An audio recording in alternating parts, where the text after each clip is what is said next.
হ্যাঁ আমি পুরোটাই বলে দিচ্ছি ছিল ax b 0 to 1 ইন্টিগ্রেশন এবারে x এর জায়গায় কি বসিয়েছি rh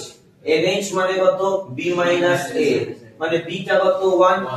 a টা কত 0 তাহলে 1 - 0 1 তাহলে nh মানে হয়ে গেল আমার 1 এরপরে limit h tends to 0 h summation of r equals to 1 to n ar h plus b d এর ফর্মুলা তো হ্যাঁ dx টা লিখবো না না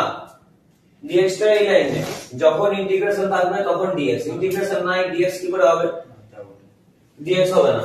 তারপরে h টা বাইরে থেকে গেল এরপরে r এর জায়গায় আমি কি বসাচ্ছি 1 থেকে n r এর জায়গায় 1 থেকে n মানে b টা 1 থেকে n তাহলে b টা 1 থেকে n মানে হচ্ছে n টা b তার মানে nb আর এখানে হচ্ছে a rh ah plus 2ah plus 3ah dot dot dot nh এবারে h টা বাইরে common 1 plus 2 plus dot dot 2n এর ফর্মুলা কি হয় n into n plus 1 by 2 এখানে একটা h এখানে একটা h দুটো h আর এখানে দুটো n তাহলে হলো n স্কয়ার h স্কয়ার এখানে দুটো h আর এখানে হচ্ছে একটা n তাহলে n h স্কয়ার বাই 2 সামনে a টা রয়েছে প্লাস nh সমান বসিয়ে দিয়েছি 1 তাহলে প্লাস b এবারে limit h tending to 0 a nh সমান কি বসিয়েছি 1 এখানে nh সমান কি বসিয়েছি 1 তাহলে একটা h পড়ে রয়েছে